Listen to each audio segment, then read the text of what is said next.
Muy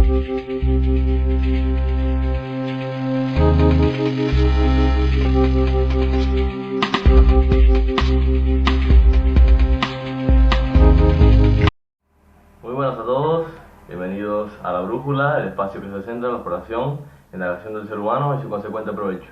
En el día de hoy vamos a comentar un poco lo que siempre se viene haciendo, ¿no?, en el canal, y es indagar y un poco explicar de manera más detallada teorías de la personalidad. Para ser más específico, aquí siempre se trata de hablar del indicador Myers-Briggs. Como siempre decimos, si no te suena nada de lo que se habla aquí o lo que se está hablando, pues asegúrate de chequear siempre la descripción del vídeo, todo tipo de información relevante a mi blog. También hay vídeos enlazados de introducción a la teoría, de las funciones cognitivas, las vertientes, los subtipos, etcétera, ¿no? Todo un poco viene resumido en esa descripción del vídeo.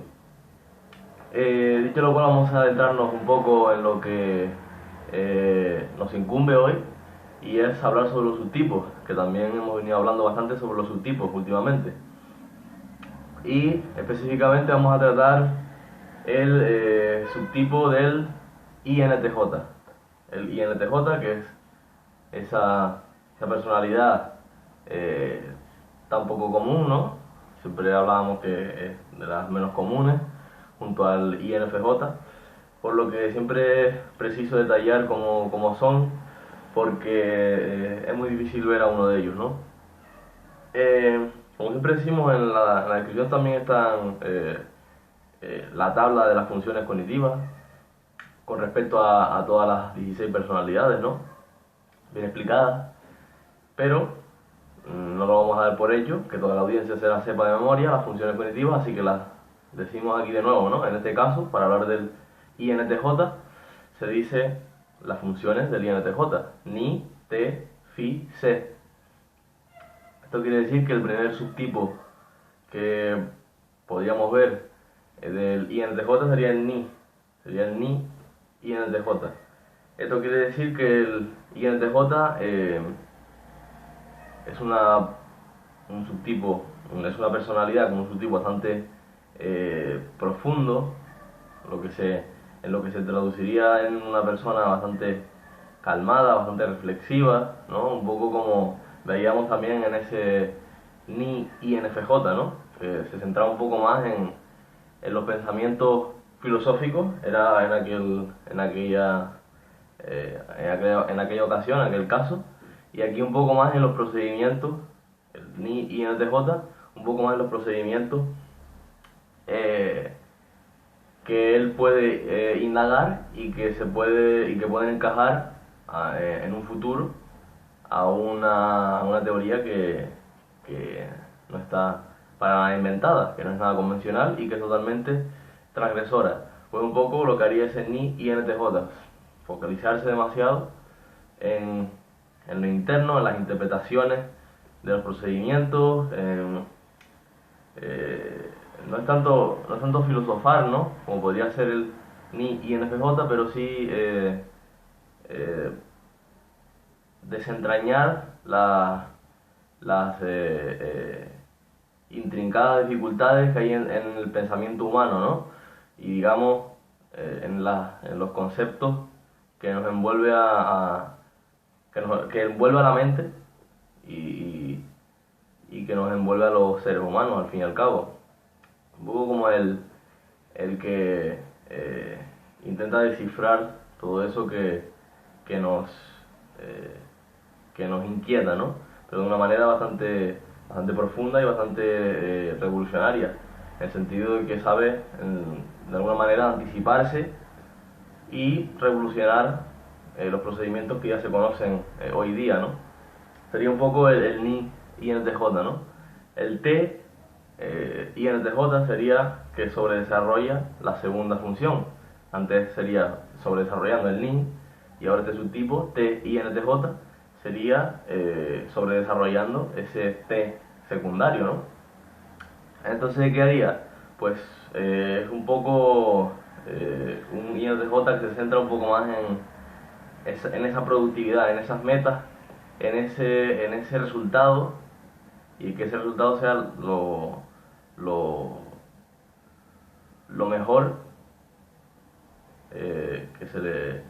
se le puede haber venido a la mente, ¿no? Digamos que tiene que sentarse en las expectativas, ¿no? Y que esas expectativas hayan cumplido bastante bien con lo que tenía en mente. Es decir, están mucho más enfocados al resultado, para decirlo de una manera más resumida, ¿no?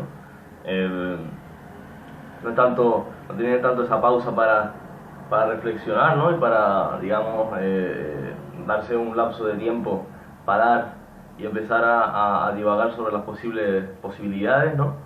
Sino que un poco se centran más en que esa cuestión que tienen en mente, ese proyecto o ese fin, ¿no?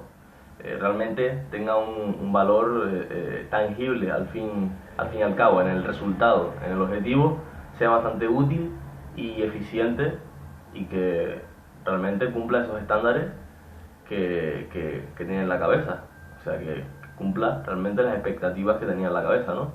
Y un poco lo que haría el T y el TJ, ¿no? Sería un poco más directo, ¿no? Sería un poco más directo comparado con el Ni y el TJ, ¿no? ¿Qué más? El Phi, subtipo Phi, que es menos común, ¿no? Porque como siempre decimos, cuando tú tienes un subtipo terciario, en este caso el Phi y NTJ, es complicado, ¿no? Porque ya sabemos que desarrollar la tercera función es algo complicado y sobre desarrollarla aún más, ¿no? Y siempre decimos que mucho cuidado con no descuidar las dos primeras. Desarrollar la tercera sí, pero con mucho cuidado para no dejar de lado las que nos salen más de manera más inherente, ¿no? Y nos salen más natural, ¿no? Por decirlo de alguna manera. El Phi INTJ sería un poco ese INTJ que se centra demasiado en empatizar y en que esos conceptos e ideas encajen en unos valores, digamos, de empatía o unos valores de concienciación emocional, ¿no? Y realmente, como siempre decimos, es difícil porque los INTJ van un poco más al resultado, ¿no? Son un poco más directos. Ya veremos que el ENTJ es incluso más, ¿no? Tiene menos, digamos, compasión, por decirlo así. Pero el INTJ también suele estar carente de esto, ¿no? Pero si tiene ese Phi terciario sobredesarrollado, es un subtipo Phi INTJ, pues estaría un poco estaría más consciente, sería más consciente de establecer unos límites, unos parámetros para que lo emocional y lo que es de valor realmente encaje en todo lo que él piensa o se involucre, ¿no? Ese sentido emocional y ese valor emocional siempre se involucre y sea parte de sus pensamientos que él tenga y que se establezca de una manera permanente en todo lo que él piensa, en todo lo que va a hacer y en todo lo que va a transgredir. Pero como siempre decimos, es muy difícil, ¿no? Porque realmente no suelen ser así, ¿no? Porque suelen ser más directos y un poco pasan por alto, ¿no? Las necesidades a lo mejor de los demás y no son selectivos también, ¿no? Si no tienen ese Phi terciario, pues tienden a ser mucho menos selectivos y a digamos, no saber evaluar verdaderamente bien el peso de esos proyectos y esas ideas que van a efectuar. Entonces ese Phi terciario sobredesarrollado le da ese valor también de un sentido de la identidad y de ser capaz de seleccionar bien y de evaluar bien y analizar todos los comportamientos y todas digamos, las variantes que un proyecto, una idea o un concepto puede tener, ¿no? Y qué repercusiones también va a provocar en el grupo. Entonces eso sería un poco el fino, sería un poco más, un sentido más de humanidad, por decirlo así, ¿no? Con ese Phi sobredesarrollado. Sería bastante curioso de ver, la verdad. a ver cómo se comportaría, ¿no? Porque no es tan común este phi INTJ. El C, solo queda el C INTJ, que como siempre decimos es casi imposible de ver. Todo lo que sean subtipos de función amenazadora es muy complicado de ver porque es súper difícil sacar la cuarta función y ya sobre desarrollarla, pues peor, ¿no? Es más difícil. Sería un INTJ un poco más impulsivo, ¿no? Estamos muy pendientes, como siempre decimos, de los estímulos sensoriales, ¿no? Entonces estaría más centrado en lo que es la realidad, ¿no? En lo tangible, lo que se puede palpar, ¿no? No estaría un poco tanto en el mundo de las ideas, por decirlo así, y en el mundo de la abstracción. Estaría un poco más pendiente a lo que se puede palpar, a lo que está ahí delante de sus ojos, ¿no? Y él no lo ve. Se focalizaría demasiado en ello, ¿no?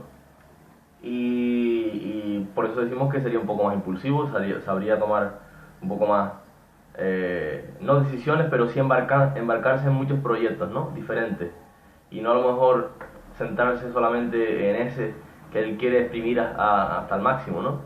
Sería un poco ese cambio que le haría falta para explorar nuevas cosas, ¿no? A este INTJ.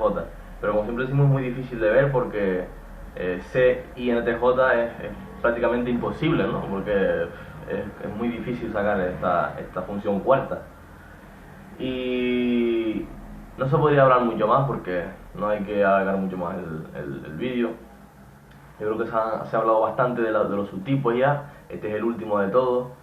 Y yo creo que ha quedado bastante claro qué son los subtipos, lo importantes que son, ¿no? Y como siempre espero que haya ayudado bastante y que pueda serviros de bastante ayuda, ¿no?